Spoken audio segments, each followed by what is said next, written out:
All right, welcome back to the Jason Gray Show. Like and subscribe. Let's go ahead and talk about a couple events that has happened recently with Tesla and some comments that Elon has made as well.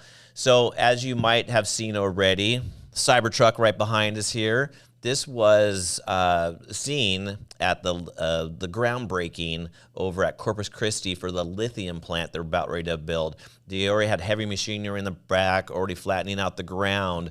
But Elon and his team had talked about why they're building this, and they really didn't want to build this plant, but no one else was coming to the forefront to build this because it's expensive.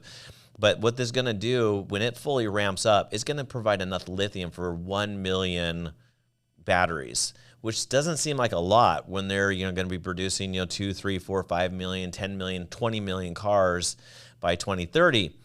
So this is just a start. And Elon is asking for other people's help, but what they're trying to do here is get a model started. It's going to take out that service provider that costs them extra money, which will in turn save them money in the long run. And Elon is great about scaling. They build things pretty fast. Sometimes they're not quite on time, but for the most part, they do an amazing job. But the Cybertruck pulls up, and Elon pulls out of there.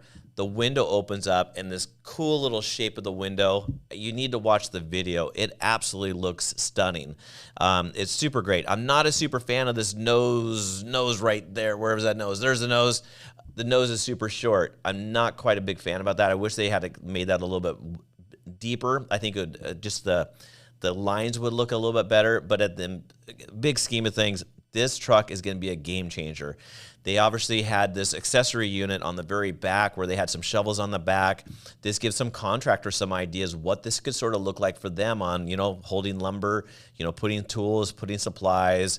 This has shovels on the side. Maybe you have gas tanks on the side, whatever it might be, because you don't need gas. It's electric, people. They're not going to put gas tanks on the side.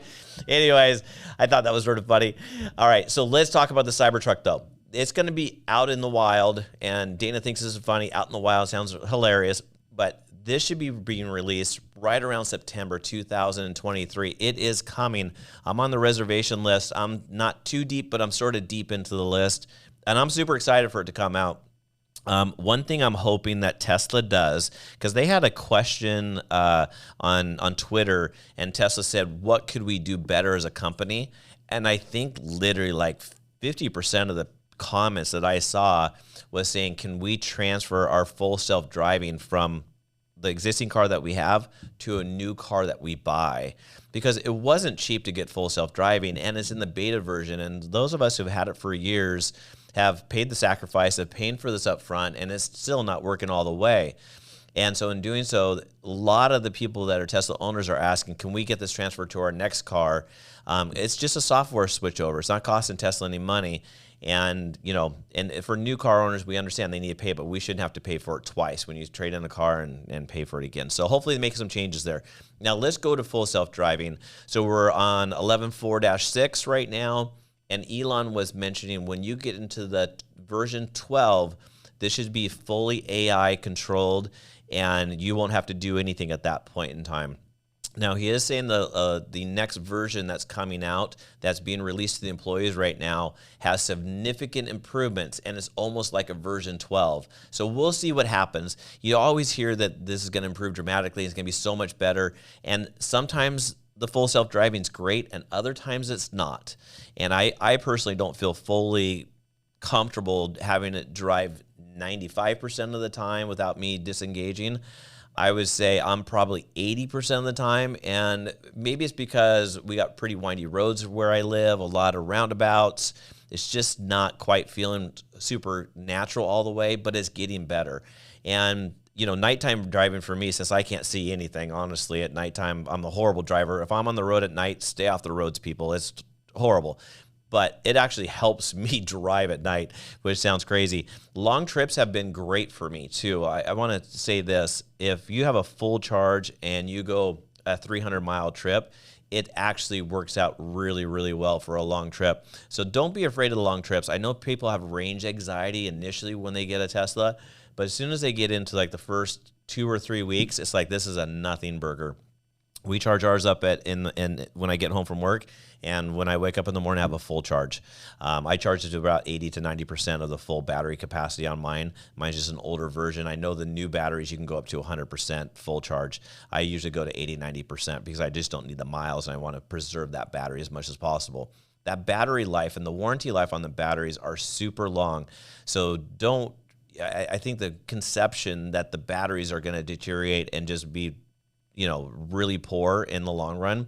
Mine is a 5 or 6 year old Tesla 3, and the battery still holds a great charge, and my range is fabulous. All right, so now let's talk about earnings coming up. They are making a lot of changes. The new, mega castings that they're done has really controlled cost and efficiencies for Tesla. It's going to be really interesting to see what happens over the next couple quarters. We obviously have Lathrop, which is continuing to ramp. You have the Shanghai mega factory, which is starting to be built. You have the mega factory in Mexico going to be started here in a few months. We haven't heard a lot of news on that Mexico mega factory, by the way. So maybe I'll do some research on that and try to get some input back to you in regards to what's going on there. But I think the disappointment that we dealt with the earnings was the margins were a little bit lower than we anticipated. Hopefully those margins come back up for the next quarter, and hopefully that energy piece of the puzzle becomes more and more at the forefront of the earnings, because I think it's then going to take the institutional investors out and sort of think, where are all these other sources of revenue coming from? And I think they just need to see bigger numbers coming into the revenues for them to sort of start giving credit for FSD, for charging stations, for gigafactories, the mega packs, the cars and the different models. We don't hear much about the semis as well. And so I think as more of that information continues to go on for the year 2023, I think things are going to get fabulous. Hope you like this video. Like and subscribe, and I'll talk to you soon. Bye-bye.